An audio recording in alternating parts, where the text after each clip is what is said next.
Shalom para todos. As coisas estão esquentando, os passos estão cada vez mais ligeiros, as profecias estão se cumprindo de forma impressionante. Edom já entrou agora na guerra. Eu vou aqui trazer revelações incríveis, cada vez novas revelações de textos que já estão escritos há mais 2 ou 3 mil anos atrás. E a gente pode ver como com nomes, com detalhes, revelações que não dá para acreditar acontecendo nos nossos dias. Estamos começando a terceira etapa da guerra Gogo-Magog. Como os sábios já ensinam, baseado no Midrash, tem o Malbim, tem o Hafetz Haim, ele já fala que vai ter três guerras, vão ter 3 guerras mundiais. A primeira vai ser a primeira etapa, a segunda etapa, e na terceira vai ser realmente a etapa principal e a mais forte da guerra Gogo-Magog, que principalmente é entre Edom e Parás. Até então, já começou Israel ser instigado. Vamos ver coisas aqui muito interessantes. Eu quero, antes de começar a trazer novas revelações, novos temas, se preparem, porque aqui, o quanto eu puder, eu vou tentar trazer coisas, até o quanto eu conseguir expressar e trazer as fontes. Já estou aqui preparado com um arsenal de livros. Aos pouquinhos eu vou colocando nessa mesinha, vocês vão vendo. Vai subir aqui a pilha. Mas eu quero dizer para vocês que tem vários avisos de Hashem. É o Birur, é a seleção final que está acontecendo. Eu vou trazer aqui alguns casos interessantes que já estão acontecendo aqui para demonstrar um pouco o que é o sistema do Birur, da seleção, quando Hashem começa a expressar de uma maneira ainda muito sutil, porém já expressar o poder da Shekhinah, a expressão da Shekhinah dele, da presença dele. Eu vou trazer aqui algo que eu vi, um local onde um míssil aqui em Israel destruiu todas as lojas, tudo destruído. Uma das lojas no meio da destruição, nem ouvido, nem não tem não quebrou nada dentro da loja inteira, cheio de máquinas, de bordar, de tecidos, de kipot, e não, nenhuma agulha entortou, nenhuma poeira entrou lá, nenhum vidro rachou, nada, tudo arrebentado dos lados. E essa loja, qual é a história dessa loja? Tinha uma pessoa que cumpria Torá, era um judeu religioso que trabalhava, ele era cabeleireiro de mulheres. Um dia ele decidiu que ele queria ter mais kedushá na vida dele, incomodava ele trabalhar com mulheres o dia inteiro, trabalhar com fazendo cabelo de mulheres. Ele decidiu que não vai mais tratar, ele quer agora cortar cabelo de homens e abrir uma loja com objetos de kedushá, santidade, de judaísmo, para vender coisas de mezuzá, tefilim, livros, kipot, bordar kipot. Então, essa decisão dele de santificar a vida dele salvou não só a loja dele, como salvou o Olam Abá dele, mas a loja dele. Já havia uma presença da Shekhinah que a gente não vê com nossos olhos, ainda não vê. Quem viver verá Bezrat Hashem. Mas você vê que a loja dele, ele mostrou lá os fios da máquina, nenhuma agulha entortou, máquinas sofisticadas, super adinim, como fala, sutis, muito suaves, e nada estragou na loja dele, nada voou, tudo lá arrebentado dos lados, dentro das lojas tudo voou, tudo espalhado, na loja dele nada. Outra, escutei o testemunho de uma pessoa que estuda comigo, que na família dele, perto onde vive, na família do local onde vive a família dele, um dos locais aqui, Israel, caiu um míssil perto. A casa dele era Shabat, a casa dele tudo caiu. Mas a mesa de Shabat não só caiu, voou, estourou vidros. A mesa de Shabat da família, nem os guardanapos se mexeram. Nada voou, nem os copos de plástico se mexeram na mesa. Eles ficaram impressionados. Tem santidade na mesa de Shabat. Eles tiveram esse mérito de ter um pouco de revelação. Teve outros casos, por exemplo, tem uma casa que mostrou que ele filmou, isso ficou conhecido, espalhou pelo WhatsApp das pessoas, pelo que eu soube. Me mandaram por e-mail esse vídeo para mostrar uma pessoa que filma a casa dele, tudo quebrado, estourado, até a porta do abrigo antibomba, do Miklat, como fala, do bunker, até a porta dele foi rompida de pladellet, como fala, de ferro, foi arrebentada, todos os vidros das janelas arrancadas, destruídas, tudo. Mas o local da sifriá dele, como fala, a biblioteca dele, a estante de livros de Torá deles, com um vidrozinho super fino, nada rachou, todo o vidro da estante dele, com os livros sagrados dele, nada se rompeu, também as prateleiras de vidro, nada se rompeu, nada se mexeu, nada se sujou. Já mostra um pouco do local onde tem santidade. Como pode se expressar ainda de uma maneira inicial, esse é o começo. Tem também, por exemplo, casos impressionantes, justo a pessoa lá do hospital lá de Soroca, onde caiu o míssil, no prédio de um dos compartimentos do hospital, se não me engano, era do compartimento cirúrgico, e lá ele tinha esvaziado todo esse compartimento para reformar. Um dia antes, ou 2 dias antes, caiu a bomba lá, ele esvaziou o compartimento inteiro para reformar ou para fazer reparos no local. E justo no hospital, naquele local que estava vazio de pessoas, caiu a bomba. O estrago, é claro que tem o EDF, tem a pressão do ar, que faz o estrago também em vários metros do local, pode chegar até 200, até mais de 1 quilômetro pode chegar, como já aconteceu em casas de conhecidos meus, que o míssil caiu mais de 1 quilômetro de distância, e dentro da casa os vidros foram rompidos pela pressão da bomba. Outro caso, por exemplo, que aconteceu foi um prédio em Haifa, tem um prédio que se chama míssil, ele tem a forma de um míssil, de escritório, um prédio imenso, todo de vidro. Quando você vê uma pessoa que mora em Haifa, meu cunhado, ele me mostrou, você vê o vídeo, parece que o míssil está caindo em cima do prédio, está caindo no prédio, destruindo o prédio inteiro, você vê a fumaça, cobre o prédio inteiro, ele some na fumaça. Mas quando a fumaça abaixa, o prédio está inteirinho lá, com alguns vidros quebrados, teve um estrago, mas o míssil caiu justo num prédio que estava abandonado na frente desse prédio, próximo, porém na frente, então não só que estourou lá, como protegeu o prédio. Esse prédio que estava desabitado, estava abandonado, e lá caiu o míssil. E vários casos assim, eu não vou alongar mais. A gente começa a ver dentro de tanto estrago, como tem também a providência de Hashem para nos começar a nos mostrar, olha, é perigoso, vocês estão com sentença. Menos de 5% dos mísseis lançados a Israel caíram em Israel. Mais de 95% foram ou caíram no caminho ou foram intercedidos pelo antimísseis. Dos drones que chegaram a Israel, só chegou, se eu não me engano, um drone que realmente fez dano, dos 1.500 que foram lançados, só um que realmente chegou e entrou numa casa, todos os outros foram derrubados ou caíram, e dos poucos mísseis que realmente caíram no objetivo deles, o dano foi tão grande, mas a gente vê uma proteção de Hashem ainda maior. O que era para ter acontecido, poderia ter acontecido. A gente não tem ideia. No final das contas, também tivemos perdas. A cada perda tem que ficar realmente sentido e considerar, mas relativamente ao que podia ser, realmente não está nas proporções, graças a Deus, a gente vê já a providência de Hashem, a seleção final, onde as pessoas têm, e vão ter aqueles que se conectam a Hashem, vão estar na bolha de Hashem, como a gente falou da última vez, vão ter uma proteção especial. Eu quero aqui, para começar hoje, a Hashem já está começando a mostrar a presença dela, aos pouquinhos, a guerra está se adiantando, eu vou trazer aqui coisas interessantes.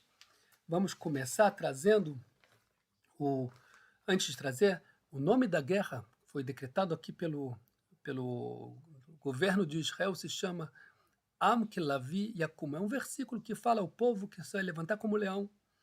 O povo que vai se levantar como leão. Vamos começar a entender, quando a pessoa dá um nome para uma pessoa, o nome, a gente já falou em outras oportunidades, o nome não é algo à toa. Pode ser que a pessoa nem pensou direito num nome, é um nome bonito, é um nome que expressa algo bonito. Quando a pessoa pensa o nome para dar para o filho dela, ela não sabe que o nome realmente ela carrega, como a gente falou sobre o símbolo também, quando eu quis falar da idolatria, do símbolo, da maior idolatria que tem hoje no mundo, que tem uma horizontal e tem uma vertical, que ela corta a vertical, ela desvia a Kedushá, é o símbolo que se expressa justo com o símbolo que eles usam. Eles não pensaram nisso. Mas como fala o Ramad Vali, um grande cabalista da época do Ramchal, que essa é uma expressão que se desencadeia, né, dos céus, que expressa o símbolo, o nome de alguém. Então não é à toa que essa operação se chamou com o nome do versículo que fala que o povo que lavia como, que vai se levantar como um leão. Eu vou trazer aqui para vocês as palavras do Ramchal, que escreveu há cerca, se eu não me engano, de quase 350 anos atrás. Olha o que ele escreve. Escreve o Ramchal. Deixa eu procurar aqui um momento. Está dizendo assim: שכתב על פסוק הזה, הרבה מלחמות צריכים ישראל לעבור, ele escreveu sobre esse versículo, muitas guerras vai precisar ainda Israel passar, קודם שינוחו ממלאכתם, antes de chegarem no descanso deles, que é a salvação final. והמלחמה האחרונה, a última guerra, תהיה מלחמת גוג ומגוג, como todos nós já sabemos, a última guerra vai ser o Gog Magog. Sheaz, Israel, Yakumu, presta atenção, porque então, nessa última guerra, Israel vai se levantar, que Ari o Kelavi, ele traz esse versículo, como o leão, ele vai se levantar como o leão. Ele traz esse versículo, o Ramchal, há 350 anos atrás, ele traz que o versículo que vai expressar a guerra final de Gog e Magog é que Israel vai se levantar como leão. E é justo esse nome que foi dado. É a primeira coisa que pode, para quem refletir, falar, uau, que impressionante. Porque aqui tem algumas informações. Primeira que foi usado esse versículo, o nome da guerra, esse versículo, o Ramchal fala que isso expressa como vai ser o approach, como vai se comportar Israel. Ele não vai ficar parado. Ele vai começar se levantando como um leão.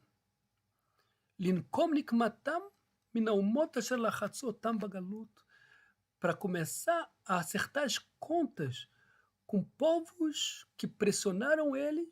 O povo de Israel foi pressionado na galuta, no exílio. Fica jogando bomba, fazendo atentado, ameaçando, falando que vai destruir. Vai se levantar como um leão. E vai começar, a gente vê aqui que realmente foi atacado, foi instigado, depois atacou a Gaza, atacou lá no Líbano, o Hezbollah, o Hamas, aí veio o Teiman, começou a instigar, atacou no Teiman, o Iêmen, e agora atacou o Irã, se levantou como leão, e Kelavi Yakum, é o povo que vai se levantar como leão no final dos tempos, quando chegar o Gog e o Magog, a guerra final, e esse foi o nome escolhido pelo governo de ser o nome dessa guerra. Interessante, mesmo que eles não tiveram essa consciência do Ramchal, provavelmente, mas é o que já está escrito no Ramchal. Olha, ele continua falando o seguinte, o Bazé Taken et kol hatauyot שגרמו לנו לצאת לגלות, כמו שכתב, ויבוא אל הגויים אשר באו שם, ויאכלו את שם קודשים, באמור להם, עם השם אלה, ומארצו יצאו. Como está escrito no livro do Ezequiel, o profeta Ezequiel 36:20, que profanaram o nome de Deus, atacando toda hora o povo de Israel, e agora eles vão acertar as contas. Tem um Zohar que explica que o leão, ele não ataca alguém que acha que já está morto, que não ameaça ele, mas se ele vê alguém que ameaça ele, vai e ataca fortemente. É assim, ameaça ele, ataca ele, mexe com ele, ele vai atacar até o final. Vamos ver o que o Zohar fala desse versículo, o povo que vai se levantar como o leão. Só para lembrar, esse versículo é um dito, uma maldição, que na verdade se transformou em bendição de Bilam, o bruxo, que junto com Balac queriam exterminar o povo de Israel. Não só que eles não conseguiram exterminar o povo de Israel, como? Olha aqui que saiu daí uma benção, que eles vão se levantar no futuro, e é eles que vão, olha que fala o Zohar aqui, Atidim, no futuro, Amzek, que é o Israel, Lakum al-Kolamim, vão se levantar contra os povos, os inimigos que tentam exterminar ele, que Aryeh Gibon, como um leão valente, Vehazak, forte, e Tremei Alaio, eles vão se lançar contra eles, Lechniam Lechalotam, para dominá-los e exterminá-los. Ao invés deles serem exterminados, eles que vão se levantar no futuro, vão ser valentes e fortes, e eles que vão dominar os inimigos, e eles que vão exterminar com os inimigos. Isso fala No livro do Zohar, o Bilam e o Balak virão exterminar, eles, no final, o Bilam que proferiu essa brachá, que virou o nome dessa operação, que é justamente se levantar como um leão no final dos tempos. E coincidiu, né? E com o Gog Magog, com a guerra de Gog Magog no futuro. Quando fala no futuro, é a guerra final, como a gente já viu lá no Ramchal. Agora, olha o que o Zohar fala antes disso. Ele fala antes que uma outra explicação desse versículo, que vai se levantar como o leão.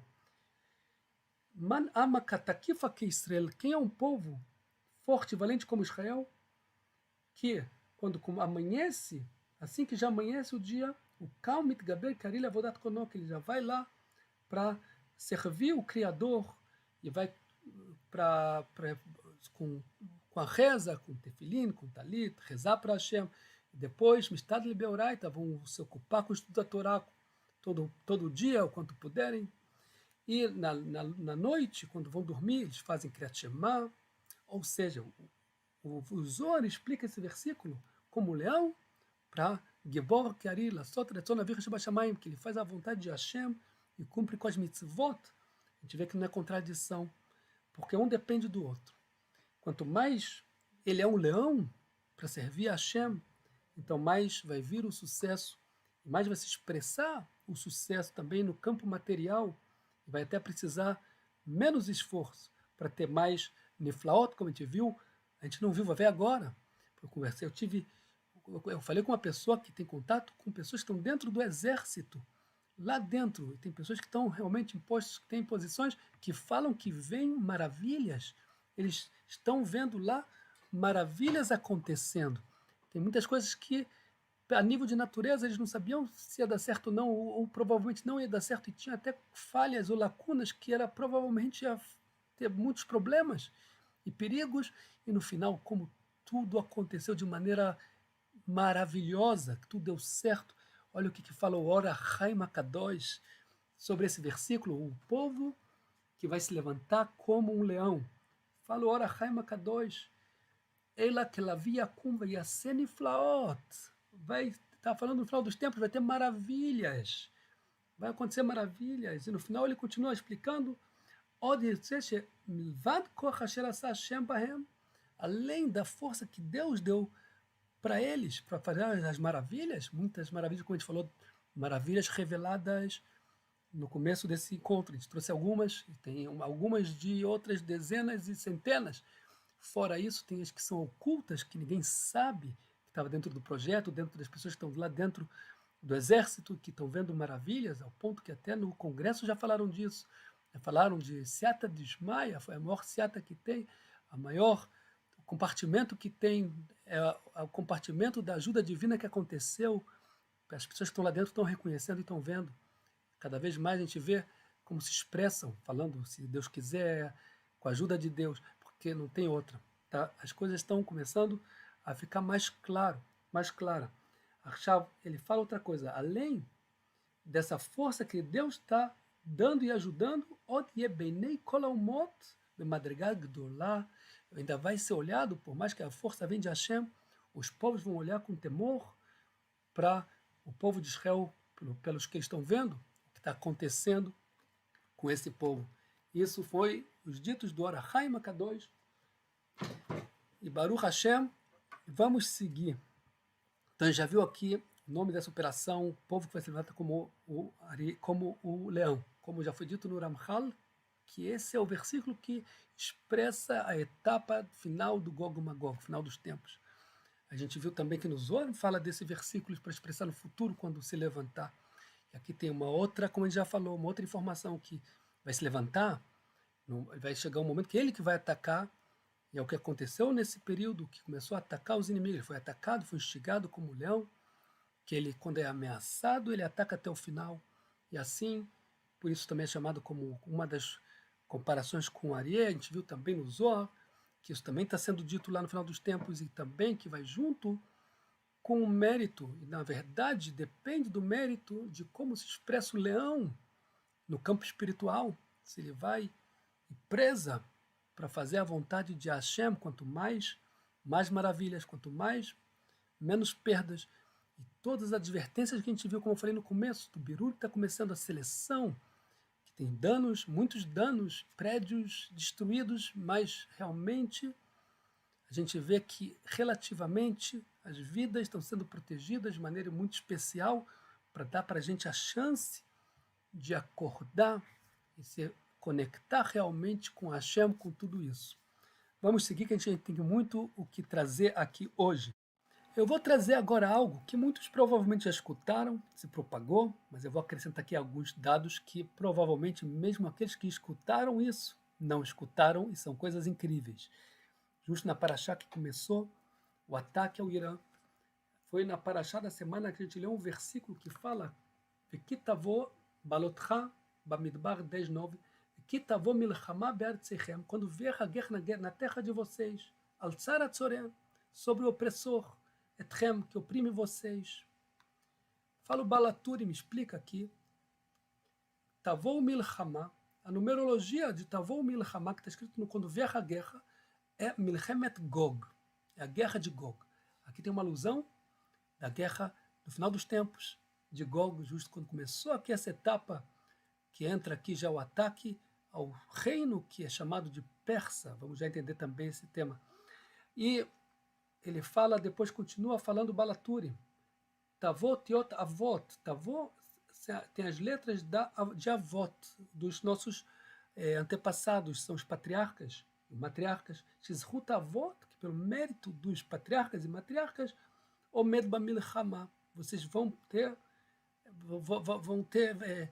vai ter relevância nas guerras de vocês vão ter essa seata de Shmaya, essa proteção especial. Então aqui, justo quando começou o ataque, tem um versículo que fala que vai ver quando vier guerra para vocês, uma alusão da guerra de Gog, como fala o Balaturi, a guerra do final dos tempos. E justo vai separar, como a gente falou no último vídeo também, o mérito dos patriarcas e matriarcas. Justo a gente esteve lá, visitamos lá, mostramos imagens de lá, que justo é o que vai separar para o povo de Israel. As maravilhas que a gente viu vão acontecer. Aqui vai ter os méritos dos patriarcas e das matriarcas.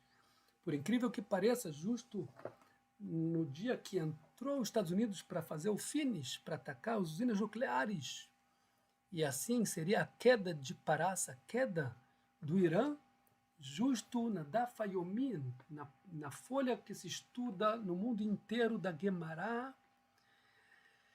É uma coincidência, se tivesse coincidência, né, muito grande, que justo nesse dia se lê que vai vir, quando chegar o Mashiach, vai vir os povos para querer receber a recompensa deles. Aí vai chegar o Parás. O Irã vai querer a recompensa deles. E por que o Irã vai se apresentar como, se eu não me engano, o segundo povo? É porque o reinado dele vai permanecer, está dizendo a Guemará, do Parás, até a vinda do Mashiach. Mas o que vai acontecer um pouco antes? Olha o que o Tosot fala. Mas Hamalchutayu ad Mashiach. Vai seguir com poder, com força, até quando chegar o Mashiach. Vead amrina natidá parás shetipol beadromi. Mas está dizendo na profecia que vai no futuro, Parás vai cair na mão de Irome, que é Dom.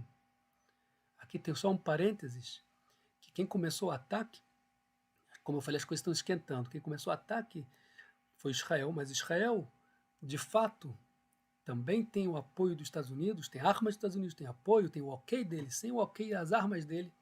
Também tem aqui uma facção de Edom, que está junto com essa guerra, já tinha uma facção, e também tinha facções de Parás, do Irã, tem no Hamas, no Hezbollah, no Iêmen, mas agora que entrou justo contra o Parás em si, que é o Irã, e o Edom em si entrou, é uma etapa que já demonstra que as coisas estão se fortificando, e olha que fala, mas está perguntando, o Torso pergunta, mas no futuro, como vai permanecer o poder deles até o final dos tempos?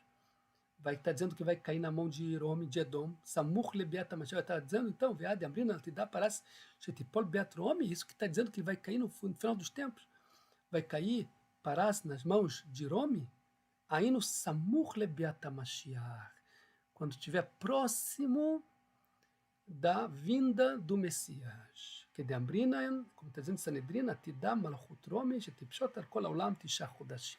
No final dos tempos, a força de Irome, o poder de Irome vai dominar o mundo 9 meses. Pessoal, aqui eu tenho só um parênteses, antes de trazer aqui as novidades que eu quero trazer do versículo que eu falei que eu vou acrescentar coisa. Eu quero trazer aqui um parênteses. Está dizendo que vai 9 meses dominar o mundo. Edom. Eu escutei uma ideia de um tzadik que ele fala o seguinte, que quando Trump entrou no poder, ele já colocou uma reverência e um medo de domínio no mundo inteiro. Ele quer ajeitar o mundo, ele quer consertar o mundo, ele começa a querer fazer paz e gera atritos, e ele coloca impostos e ameaça o mundo inteiro. Você vê que aqui tem já há 7 meses, o poder já está com Edom sobre o mundo inteiro. Pode ser que isso, quando fala que vai dominar o mundo inteiro, não necessariamente a ideia é que vai ter soldados na Índia, soldados lá no Kuwait, soldados, é que o domínio dele, a força dele, a reverência dele, vai estar influenciando o mundo inteiro. É uma explicação que eu gostei bastante, porque ela soa verdadeira. Então vamos seguir. A gente viu já então que está dizendo que Tzarat Tzoreh, no dia que vai a Torá usa uma linguagem muito estranha, que quando vai vir guerra sobre vocês contra o Tzarat Tzoreh, contra o opressor, onde está usando essa palavra? Na Megilat Esther, que usa para quem? Para o Aman. O Aman é Ishtzar, Tzoreh Yehudim. Essa expressão é usada para Aman. Não é à toa. Olha aqui outra alusão que a gente já viu, que se junta com isso, que já está aludida no versículo que fala a alusão do Gog e Magog, na época do Gog e Magog, final dos tempos, quando se levantar para fazer guerra, quando vier guerra com Tzarat Tzoreh. Tzarat Tzoreh, essa expressão é usada para o Aman. Não é à toa que a Gemara, quando fala em Sanedrin, quando ela fala que no final dos tempos, se o povo de Israel não retornar para fazer tchuvá, ele vai mandar um rei perverso como Aman para que façam tchuvá. Aman, outra vez, junta com Tzarat Tzoreh, junta com o rei persa, o rei da Pérsia, o rei persa que vai, no final das contas, trazer esse mal todo, que toda a força das facções do terror, de onde vem a força delas? Vem do Irã. É a força que vem desse Tzarat Tzoreh, como está escrito na Torá. Eu vou mostrar agora para vocês algo que provavelmente vocês não viram ainda, algo incrível. A Torá aqui, ela usa justo esse termo, Tzarat Tzoreh, para falar desse opressor. Ela escreve, aqui como já viu, que está conectado com Aman, essa expressão usada para Aman.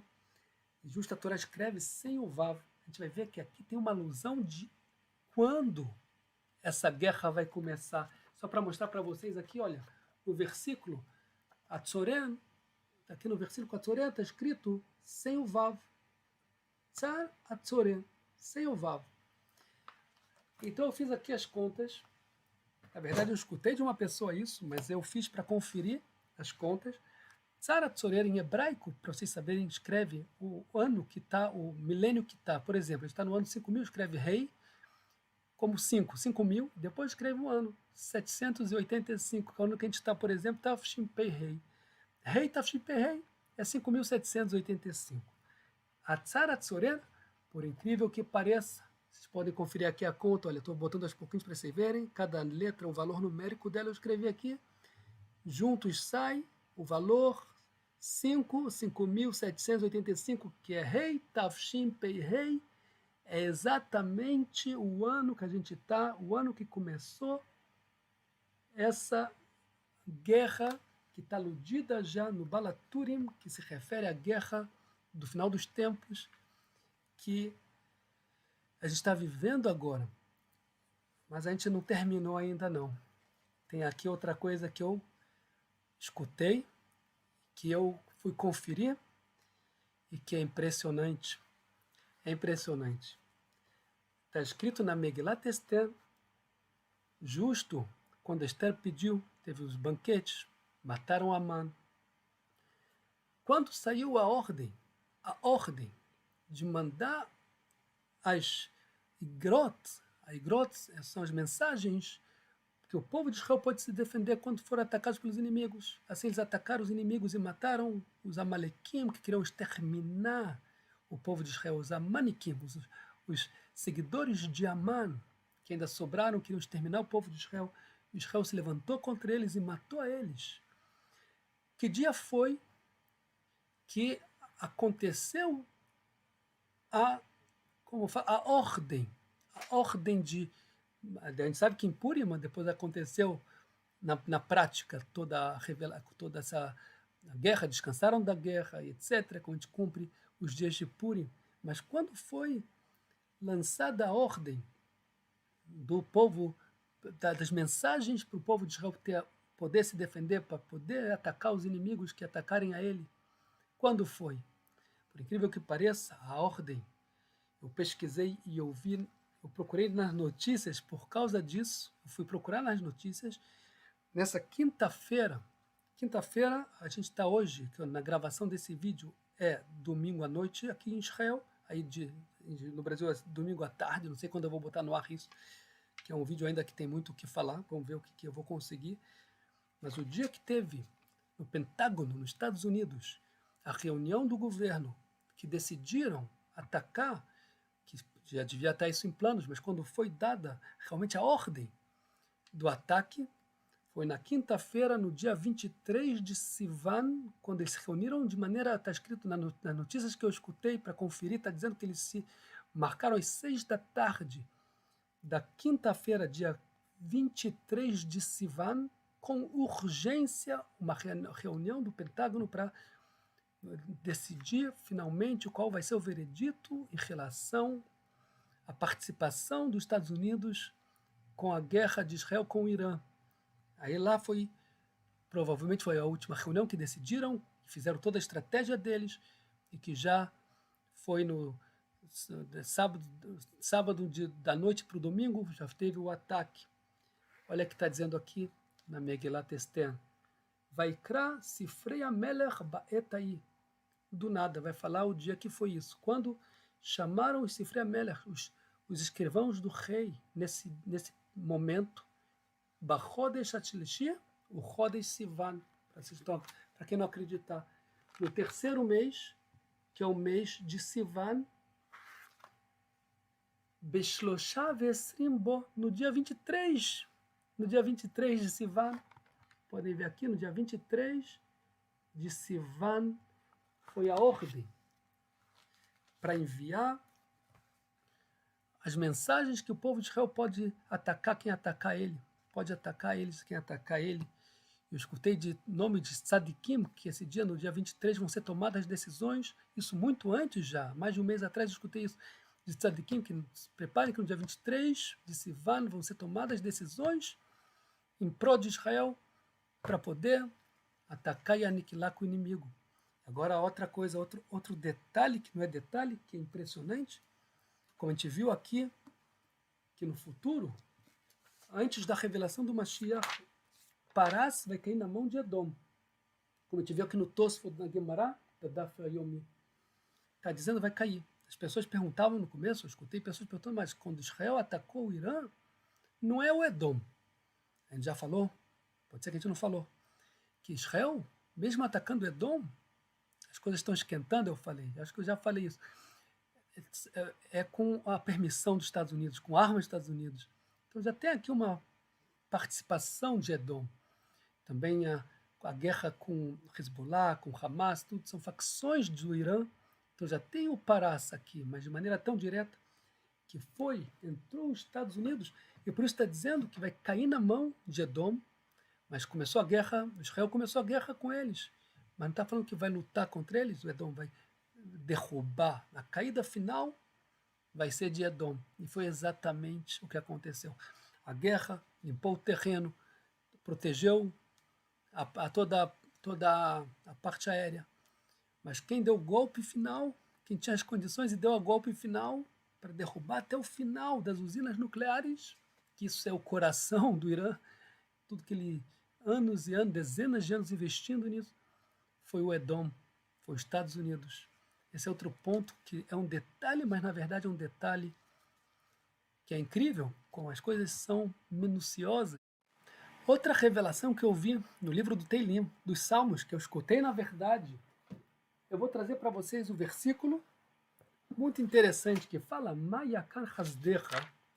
Elohim, Ubnei Adam Betzel Kenafecha Yechesayun. No Teilim 36, versículo 8, como fala, como é preciosa, como é querida a sua proteção. A gente fala para Hashem, Betzel Kenafecha, na sombra de das suas asas, Yechasayun, eu vou me proteger, vai nos cobrir. Justo vai nos cobrir, para nos proteger. Justo eu escutei falar o nome de um tzadik, que aqui também, antes do acontecimento, porque o ataque de Israel, na verdade, ao Irã foi no dia 17, não foi no dia 17 de Sivan, e no dia 18 de Sivan teve o contra-ataque e choveu aqui mísseis, e teve um monte de milagres, um monte de providência de Hashem, tudo que aconteceu. E aqui está aludido no versículo, quando fala, Betzel Kenafercha, quando fala na sombra de suas asas, Yechassyun, a gente vai ser encoberto, vai ser protegido. Se a gente pega as palavras de encoberto e protegidos, olha aqui, Yechassyun sai justamente Yud Het de Sivan, no dia 18 de Sivan, que foi justo o dia que teve essa proteção especial, depois do ataque que teve ao Irã, o dia seguinte, o dia do contra-ataque. Então aqui a gente vê mais uma vez uma alusão interessante do tema. Agora eu vou trazer para vocês uma outra revelação, mas essa revelação não é brincadeira, é muito forte. Eu fiquei muito em dúvida se eu ia falar ou não, mas porque pode gerar mal entendido, mas aqui a gente tenta explicar de maneira que não deixa mal entendido. Eu decidi falar porque isso pode ajudar a entender, ser uma chave de entendimento para muitas passagens do Tanakh. Vamos respirar fundo, eu tenho até dúvida, mas eu vou falar, mas eu estou... Não em falar ou não falar, porque tem que ter força para trazer tanta coisa, tem que ter força para trazer e expressar da maneira correta cada coisa. A gente sabe, os sábios expressam, tem nome do Gaon Divina, o nome dele falam também em outros lugares, que as forças voltam na história, no cenário que a gente vê na história, as mesmas forças voltam de geração em geração, porque o tikkun, o conserto tem que ser feito. Quando um perverso não faz o tikkun dele até o final, ou faz alguma parte do tikkun dele, mas ele não faz todo o tikkun dele, o perverso vai embora. Mas o tikkun dele, em potencial, fica o nitzotz dele, fica uma reencarnação dessa alma, ela volta para completar o tikkun que ele tem que fazer. O perverso vai embora, ele perdeu a chance de trazer o tikkun e o conserto para essa alma. Mas o tikkun segue, e essa força segue. Eu quero trazer aqui, por exemplo, funções que existem, que acompanham a gente a cada geração, como o tema do Mashiach ben Yosef, Mashiach ben David. Mashiach ben Yosef tem a força contra quem? Contra Edom, quando ele nasceu. Jacó falou, podemos sair. Temos a força contra Isav, que é Edom. Mashiach ben David é a força da Clipá, contra a Clipá de Ismael, no final dos tempos, quando tem o poder dos Ismaelim, que impedem o povo de Israel de entrar na terra de Israel. Vem a força também do Mashiach ben David, que é contra a Clipá de Ismael principalmente. Inclusive tem até, os sábios explicam que na época do rei Hizquiyahu ele era o propício a ser o Mashiach. Se fosse revelado naquele momento, era ele o Mashiach em potencial. Ele não foi revelado como Mashiach. E o Sanherib, ele era o potencial do Gog. Ele vinha receber a força do Gog. E o Hizquiyahu ia receber a força do Mashiach, se fosse a revelação naquela geração. Então a gente vê que tem esse papel e essa função. A cada geração voltam alguém, pessoas propícias para colocar o tikkun em prática, para levar, para fazer o birur, a seleção, retirar ainda o bem de dentro do mal. É um tema profundo que talvez eu fale dele no final desse encontro. Vamos ver quanto longo vai ficar. E o que eu quero trazer também aqui, também a força dos povos, elas voltam, por exemplo, Parás. Parás, hoje em dia é o Irã, mas Irã hoje em dia é Ismael. Parás é filho de Tirás, é outra, como fala o DNA, biologicamente falando, Parás não é descendente de Ismael, mas os sábios falam que que no final das contas, com a caída de Ismael, vai vir o Mashiach. A caída de Ismael fala, não é todo Ismael, não de todo Ismael, de Parás. Mas Parás, ele não é descendente de Ismael, não, uma vez que ele adotou a cultura, a fé de Ismael, muçulmanos, por exemplo. Então eles têm a força de Ismael. Parás, por mais que hoje em dia o Irã são Ismaelim, eles seguem com a força de Ismael, ao ponto que os sábios da Torá explicam que essa é a caída de Ismael, que pegou a força principalmente de Ismael, é Parás, como a gente também já falou em nome do Malbim, os países de cultura cristã são Edom. Uma pessoa, quando deixa a cultura, ele deixa de ser, ele pode deixar de estar baixo certa influência de certo povo. Quando ele deixa essa influência, porque a expressão dele, o Sanherib, podia perguntar a Sanherib, a gente mal falou dele, ele espalhou todas as pessoas do mundo, espalhou os povos. Então, como tem a influência dos povos?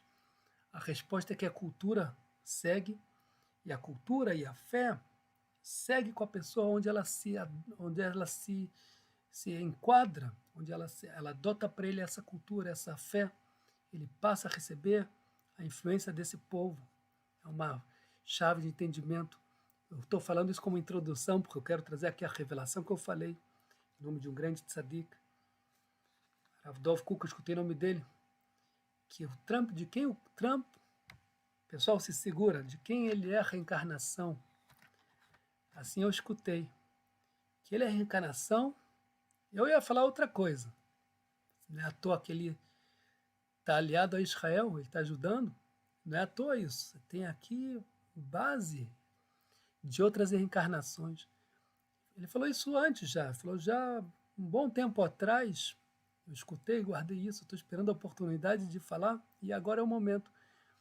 Ele revela que Trump é a revelação do rei Koresh. O rei Koresh foi o rei que ordenou a construção do templo, ele era um rei amigo de Israel, e ele ordenou a construção do templo. Depois, quando Ahasverosh pegou o poder, se não me engano, ele parou com a construção do templo, mas ele começou a construção do templo. Ele, alguns anos, deu partida à construção do templo. Ele queria construir o templo de Israel. É interessante, porque Coreis, de quem ele era rei, de que império? Do Império Persa, a força persa. Eles tinham na mãos dele fazer o tikkun de ajudar a construção do templo. Mas ele começou, e por incrível que pareça, ele tirou a força do Império Persa para trazer para a força, para ajudar a construção. Hoje em dia se expressa, está ajudando Israel a vencer o inimigo, quer exterminar ele, com toda essa... Quando perguntaram para ele, olha, teu objetivo é fazer paz entre Israel e Irã, ele falou muito mais do que isso. Ele tem uma vontade muito além, a gente não sabe exatamente o que é, mas vamos ver onde vai chegar isso. Tem muitas surpresas, porque aí como misturou Edom, a força de Edom, do Persa, e ele que teve a força, uma vez que ele saiu de lá, como a gente falou em relação ao profeta Ovadia, que ele teve a força de trazer a profecia da caída de Edom, porque ele veio de Edom, ele fez o Tikkun, ele saiu de Edom, ele venceu a clipá de Edom. Então ele foi o meio de transmissão da caída de Edom do final dos tempos, o profeta Ovadia, converso de Edom. Ele teve a força de trazer, quando a pessoa tem a força de trazer a profecia, não é à toa, porque ele é um canal de trazer essa força, de transmitir essa força para o mundo. Então, assim eu escutei em nome desse grande tzadik, que ele é a reencarnação de Koresh. Escutei em nome do Rav David Abuhatzira que o presidente da Argentina, que ele é a reencarnação de Antoninos, que ele foi o rei, que foi amigo de Rebbe, foi amigo de Israel. Inclusive, ele conseguiu se converter no final da vida dele, de certa maneira, e ele falou que ele tem a reencarnação de Antoninos. Não é à toa que ele é tão amigo de Israel, gosta de Israel, quer se converter ao judaísmo. É impressionante que as forças seguem, isso que eu quero trazer como exemplos, que as forças vêm seguem os tikkunim, são feitos. Quem não quis fazer, então ele vira clipá, ele vira resto, ele vira sobras, ele vai embora, casca, vai embora. Quem quer, pega o tikkun, ele vai ter a chance. Não é à toa que as pessoas falam que o Donald Trump tem a numerologia de Mashiach ben David. É claro que ele não é o Mashiach ben David, ele não nasceu na tribo de Yehudá, ele não é do povo de Israel. Mas quando a gente vê isso, eu quero aqui mostrar para vocês algo que vai impressionar muita gente. Eu vou trazer aqui no livro de Ishayahu, quando ele fala de Koresh. Vamos ver só. Ishayahu, capítulo 45, 1. 45:1 está dizendo assim, sobre Koresh, pessoal, presta atenção, está escrito Ko amar Hashem lemeshicho lekoresh. Assim disse Deus para o seu Mashiach, para Koresh. Ele chama Koresh de Mashiach?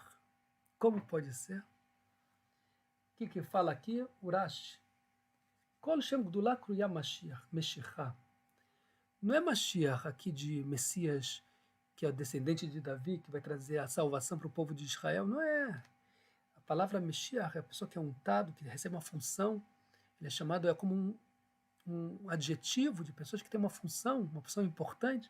O Urash fala, todo nome de Gdulá, quando ele recebe uma função importante, ele também é chamado de Mashiach.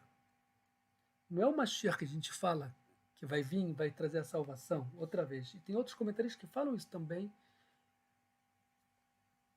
Lemalot dvarav, Hashem mashach umaná, eu falo Malbim, que Deus escolheu ele, maná ele, nominou ele, para cumprir sua palavra.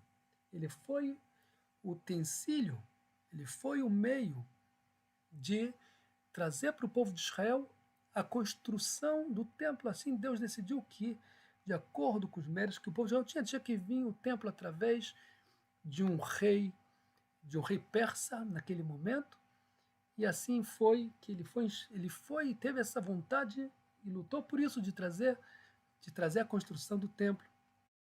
Podemos ver como é possível abrir nossas mentes para um entendimento muito além do que poderíamos imaginar. As forças que estão agindo, os concertos, as gerações que retornam o cenário.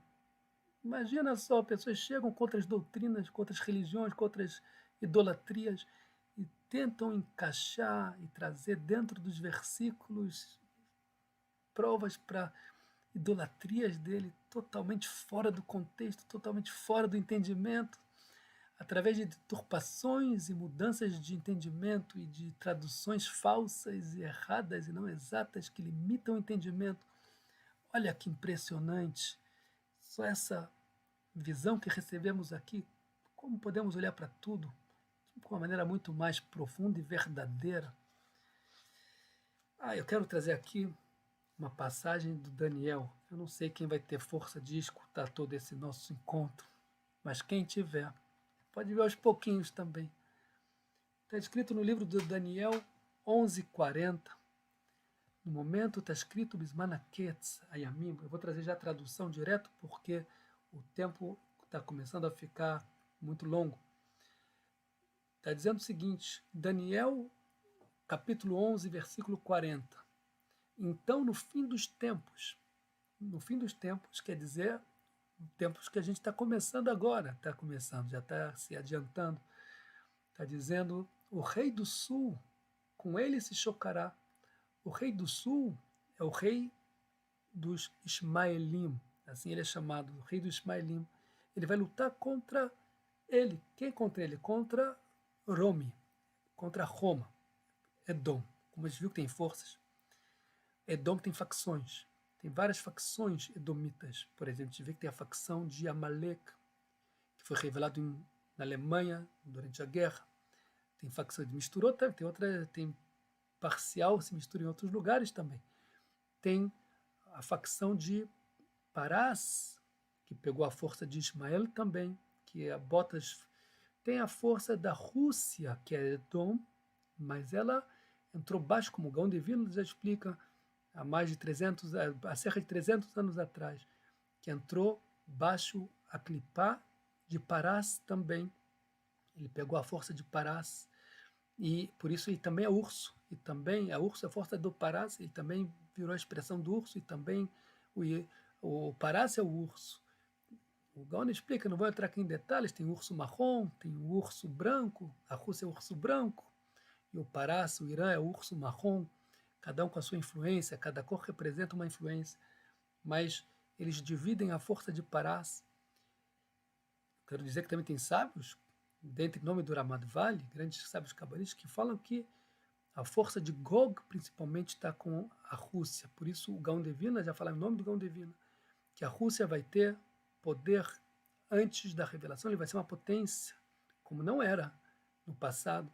Ele falou que no futuro ela vai ser uma potência antes da revelação, e não é à toa porque ele vai juntar Gog, o Magog, também são todos os territórios que a Rússia conquistou, a União Soviética, não é à toa que também falam que a Rússia está lutando loucamente por Ucrânia, que seria parte de Magog. Ela quer a força da Ucrânia para ela. Pode ser que ela não sabe a nível de consciência, mas estou trazendo aqui a nível de parte, que não está aberto aos olhos de todo mundo ver isso. Mas são facções, tem facções de vários tipos que se juntam e vão se juntando. Tem o Rei do Sul, tem Edom, tem Romi, são chamados de nomes, como a gente já falou, qualquer um que pode chegar aqui e começar a explicar o que quiser. Mas tem um nível simples de entendimento, a gente está lendo agora, misturando um pouco de como condimentos, um pouco de condimento no nível simples, para ter o tempero, né? Um tempero para ficar um pouco mais saboroso. Então, no momento do Ketz, no momento da revelação, o Melech HaNegev, que é o do sul, que é Ismael, vai lutar contra ele, que está falando aqui do rei Romi, de Roma, que é Edom, parte de, pelo menos, é o Edom, e virá o rei do norte, está dizendo aqui, no fim dos tempos, o rei do sul, com ele se chocará, e o rei do norte virá contra ele como um turbilhão. Vai ter um rei do norte que vai chegar e vai atacar o rei do Tzal, vai atacar o rei de Edom para proteger Ismael como um turbilhão. Quem que é esse rei do norte? Esse rei do norte, vamos seguir, com carros de guerra, cavaleiros e muitos navios, invadirá países e passará sobre eles como uma torrente. Tem quem fale que é Gog. Se é do norte, é Gog. Tem chance que é a Rússia. Assim tem quem explique. Agora tem aliados da Rússia. Tem a Coreia do Norte. Tem a China, tudo no norte. Então vai vir a força do norte e vai se intrometer nessa guerra. Daniel, está escrito já, a gente está falando aqui de forças que já estão escritas na época dos profetas. Pessoal, a gente está vivendo isso. Invadirá países e passará sobre eles como torrente. Invadirá então a terra desejada. O desejo deles é chegar na terra desejada, que é Israel. Muitos países sucumbirão, mas salvar-se-ão Edom, Moab e parte principal da terra dos filhos de Amon. Está falando que vai se salvar, Edom vai se salvar, Moab vai se salvar. E a parte principal da terra dos filhos de Amon, como entender isso? Se a luta vai ser contra Edom, como ele vai se salvar? Está falando que ele vai ser, Deus nos livre o que vai acontecer lá. Mas está dizendo aqui que quem está falando de terras. De terras, a gente tem que procurar um mapa. Vamos ver que terras são essas. Vamos começar a estudar o Tanar como precisa, né? Não, tem as terras de Edom e as terras de Moab. Deixa eu ver onde está aqui os mapas. Olha aqui. Está marcado, tem várias marcações, não sei qual delas é, mas eu encontrei aqui, olha. Aqui está o mapa de Israel, com as terras como era no passado. Aqui está a terra de Edom, aqui está o Mar Morto, aqui está o Mar Mediterrâneo, aqui está o Kinneret, aqui está o Líbano, a Síria, a Jordânia. Então, quando fala Edom é o sul da Jordânia e Amon é o centro da Jordânia. Essas terras vão ser salvas, não vão ser atacadas. Então a gente vê aqui na profecia que essa parte da Jordânia, uma grande parte da Jordânia, ela não vai ser atacada nessa guerra de Gog. Interessante. Então, aqui é outra profecia. Você vê realmente, às vezes tem países que estão mais envolvidos, menos envolvidos. Já o Egito, a gente já trouxe em outra oportunidade, que ele sim vai ser atacado. Eu acho que aqui ele também traz isso. Deixa eu ver para conferir. Está falando aqui, olha, estenderá também sua mão sobre países e a terra do Egito. Não escapará. A terra do Egito não escapará. Estou lendo a tradução, por falta de tempo somente. E adquirirá poder sobre os tesouros do ouro e a prata e sobre todas as coisas preciosas do Egito. Esmagará os líbios e os etíopes. Está falando aqui porque eles vão se intrometer nessa guerra. É muito difícil saber exatamente quem é cada um, porque a gente está falando de forças de terras e de países que estão, aos poucos estão sendo revelados quem é cada um, mas a gente vai vendo como as informações já estão escritas de maneira detalhadas. Eu anotei aqui o seguinte, que o rei de Tzafon, do norte, quem é esse rei do norte? Tem quem fala que é a Rússia, que é a Coreia do Norte, que são ambos, tem quem fala que é a China, tem quem fala que são ambos, porque na verdade todos estão juntos, esse pessoal se juntou, não é à toa, a força do norte, do Din. Então estará o rei do Negev, na guerra de Gog, ele vai estar na guerra de Gog. Vegog, que vem do norte para Jerusalém, e o rei do Negev estará contra ele. Neste episódio, lavará países de Ismael no caminho a Jerusalém. Os países os árabes eles vão se impor contra o Gog, porque eles querem pegar a terra sagrada. Eles não querem que eles se metam nos países lá do Oriente Médio. Então eles vão fazer um grande estrago. E os países de Ismael não poderão contra ele. Somente a terra de Edom e Moab, como a gente viu, se salvarão. Como a gente viu do meio para o final de Jordânia. Minhas anotações eu estou lendo. O povo de Cus, Etiópia, entrarão e ajudarão na guerra.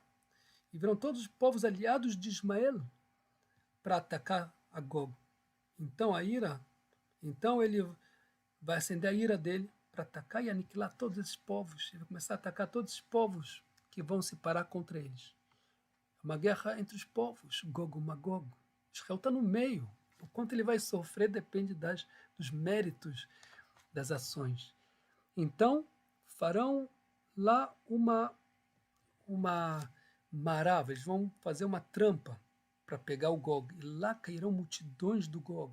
Vão morrer lá multidões do Gog. E não tem quem o ajude, pois cairá a entidade espiritual, o anjo de Edom vai cair. A pergunta é, o Gog é parte de Edom, a facção de Edom. Quem é exatamente o Gog? Quem vai ser realmente o Gog? Pode ser que os Estados Unidos não vai estar junto com o Gog, porque pode ser que se ele está fazendo um certo tikkun, então pode ser que ele não vai se aliar a facção de Edom, pode ser segundo o que sai aqui, segundo certas explicações, que o rei do norte ele vai ser o Gog, que provavelmente, segundo sábios, falam que a Rússia vão se juntar a ele, a força do norte, e vão fazer um grande estrago nos países árabes. Eles vão estar, no final das contas, contra os árabes. No final estavam também aliados, mas caiu a facção do Parás. Ele vai voltar até outra vez ter a força de Edom. Aí ele vai vir depois, vai cair numa trampa, uma cilada. Vão morrer muitos deles lá. As coisas não estão ainda claras. É muito complicado o tema. Eu não posso nem começar a falar tudo que eu já li e já vi sobre esse tema, porque é complexo. Complexo. O que eu estou falando aqui é bem simplificado, mas a gente vê que tem facções, que tem forças, e que as coisas estão se revelando e estão se encaminhando aos poucos quando vão se revelando. Então, vai ficando mais claro como vai se expressando essas forças. É um período difícil. E Deixa eu ver o que continua o Daniel falando no capítulo 12, no começo do capítulo 12, ele fala o seguinte: naquele tempo levantar-se-á Michael, o grande príncipe celestial, é o anjo, o patrono dos filhos do teu povo, e haverá uma época de tribulações como nunca houve em tempos algum, desde que existem as nações. Aqui tem já uma alusão, vai ser o período que vai ter a revelação do Mashiach, tem o Mashiach ben Yosef, tem o Mashiach ben David, tem a época da confusão do Armilos. Nesse período, como vai acontecer, como vai ser revelado, mas então teu povo escapará. Tudo o que está registrado neste livro acontecerá. Assim fala Daniel. Em nome da profecia, muitos dos que repousam sobre a terra serão despertados. Aí vai começar já a época da revelação final, onde começam já milagres acontecerem e começam pessoas a ressuscitarem nesse período. Então, aqui estão alguns dos livros que a gente já usou. Eu acho que eu vou já pular para onde eu quero chegar com vocês.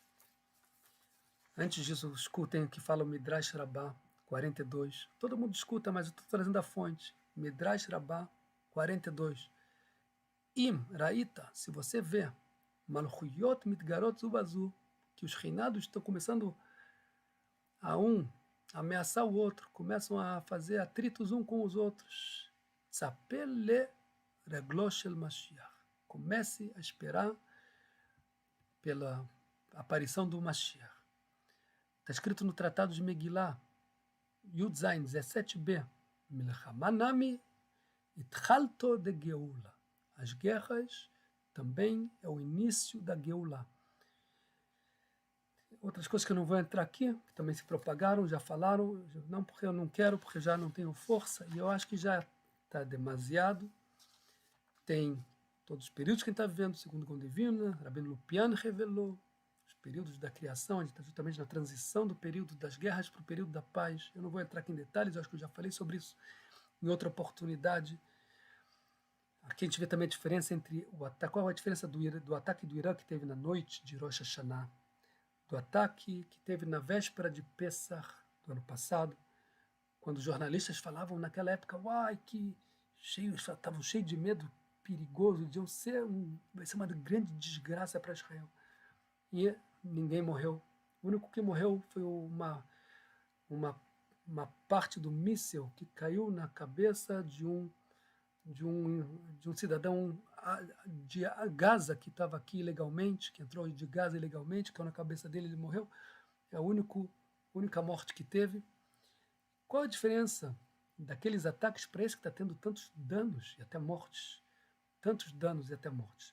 A resposta para isso é que, apesar de ser relativamente ainda muito menor do que a probabilidade, diria, como falei já no começo, tantos milagres acontecendo, mas já está começando já o Biru, está começando já a Hashem mostrar, olha o perigo que tem, olha como a providência de Hashem está aqui, olha o que Hashem está salvando. Está começando a revelação, está começando a brilhar a Shekhinah de Hashem, então ele está começando a mostrar o que quer dizer a presença de Hashem, o que quer dizer a revelação, está começando a mostrar um pouco toda a destruição que tem, que pode ter, e como pode a pessoa também se despertar para se conectar a ele e se salvar, e está em outra atmosfera. Então, aqui a gente comparou todo o Tzara Tzorer, né, o opressor que está na Torá, que a gente comparou com Aman. Zeresh amar le Aman. Zeresh era a esposa do Aman. Farinha do mesmo saco, ela era a maior bruxa. Os sábios explicam que tinha o Aman. O Aman era bruxo, ele fez tudo, usava da força de impureza e bruxaria. Ele tinha vários conselheiros bruxos também. E o maior de todos era a esposa dele, maior que todos juntos, era a esposa dele. Ela falou para Aman, Imizera Yehudim, se o Mordecai é da zera, da semente dos judeus, você já não vai, ele começou a crescer, você não tem mais o que fazer contra ele. O Baal Shem Tov explica o que quer dizer zera. Zera é a semente que antes de nascer uma árvore, ela passa por um processo que parece que ela estraga, ela se decompõe e depois nasce, cresce uma plantação, uma árvore nova. Assim fala o Baal Shem Tov ao povo de Israel. cada um quando se sente quebrado, difícil, sem força, saiba que daí vem a chance de crescer, daí vem uma oportunidade de crescimento. Também a gente vê na paraxá dos espiões, que eles falam,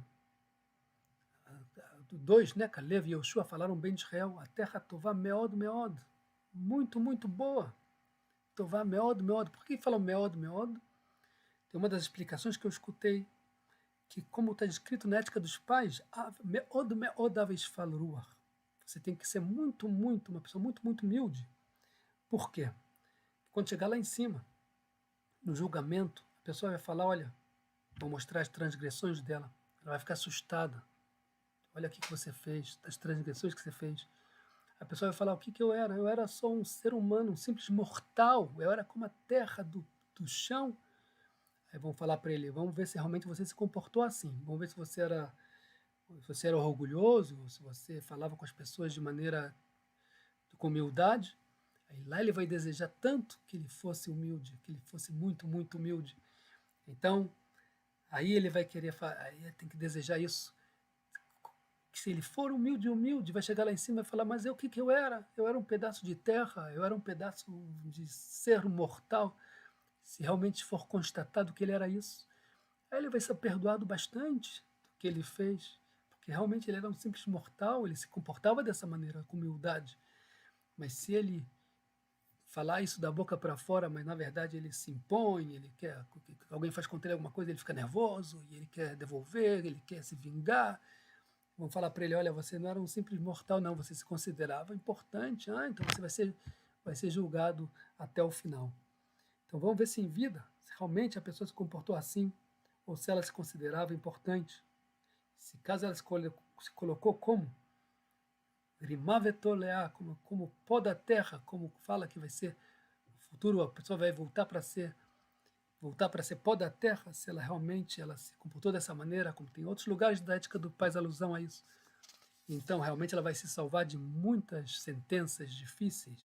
Eu quero terminar transmitindo uma ideia importante para nos acompanhar nesse período tão difícil, que no mundo físico não existe, não tem o bem perfeito como finalidade. E sim, é um bem perfeito de oportunidade, de conquista. Eu quero dizer o seguinte, que é o melhor cenário possível para isso. Eu vou me explicar. Depois do pecado do Adam Arishon, de Rava, tudo se misturou no mundo. O mundo, tudo que existe no mundo é como ele existe para consertar, fazer um conserto, é como se fosse uma grande mesa de cirurgia, onde em volta de cada coisa boa está misturado muita coisa ruim que tem que ser extraída, tem que ser tirada ao bem dentro desse entorno ruim. Essa é uma cirurgia delicada que a gente está fazendo, está terminando de fazer ela nos nossos dias. Então, assim a gente salva os nitzotzot, as faíscas, a parte boa que tem que salvar da criação, a gente se conecta com isso, a gente se conecta com esse conserto, e o que fica é só o lado ruim que vai se descompor, vai terminar e vai embora, porque ele já não vai ter de onde ele sugar a energia de vida dele. Uma vez até me perguntaram, eu já respondi, mas eu vi que eu tirei do ar, mas como pode ser? Você fala que o inferno não é eterno, então uma pessoa como Hitler, então ela não vai receber o castigo dela? A resposta é a seguinte, pessoal, Deus é justo, muito mais do que nós. Cada um vai passar exatamente o que ele precisa passar para o conserto. E até ele ser exterminado e desaparecer, o conserto dele vai ser exatamente o que ele precisa. A gente não tem nem como imaginar, e a gente vai ter ainda o mérito de poder ver o Shereshoim, a sentença do Shereshoim, para trazer o Kiddush Hashem para o mundo. Como fala, como está dizendo, que dirão lá, eles vão acordar para uma vergonha eterna. A resposta é que o exemplo dele vai ser eterno. Quanto mal pode ser, quanto pode expressar o mal do mundo. É dos aspectos de explicação. ele sempre vai ser o exemplo e a demonstração de que é um mal que se expressa quando o bem não se expressa. Quando o bem, uma pessoa que fez o bem, fez o conserto, ele vai estar sempre eliminando esse mal. Ele vai ter esse mérito de estar eliminando esse mal. E ele vai estar sempre sendo o exemplo de que é o mal para a eternidade. Não que ele está no inferno eternamente, mas ele vai estar sempre sendo o exemplo do que é o mal, a demonstração prática do mal. E também tem a conotação que o nível que cada um tem é eterno. Isso vai depender das ações dele. Então, se ele foi medíocre nas ações dele, pode ser que não exista mais o que se chama de inferno, né? Como fala, o que chamam de inferno, eu não sei que é o céu, mesmo que a Torá fala, o local do conserto, que alguém nome, é o local onde tem o hospital das almas, onde elas são consertadas. Esse local não precisa mais, que todo mundo já foi consertado. Quem pôde, quem não pôde já foi enterrado. Mas quem pôde foi consertado depois de tantas operações, ou se salvou ou não, mas está lá. Então, mas o tipo de vida, o nível de vida que ele vai ter, vai ser de acordo com as ações dele. Então tem uma certa conotação eterna do nível que ele vai ter, mas como não como o que as pessoas falam em relação ao inferno, purgatório, essa coisa. O conserto não precisa mais, já foi feito.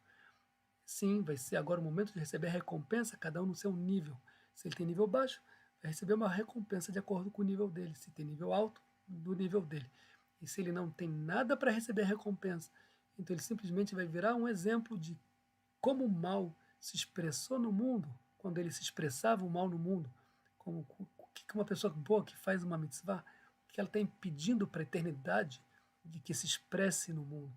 Isso vai aumentar o, o prazer dela, o mérito dela, a recompensa dela, de maneira incrível para toda a eternidade. Agora, está no período que ele tem que estar com essa visão, com essa proximidade de Hashem, com essa proteção de Hashem. E a proteção vem da conexão.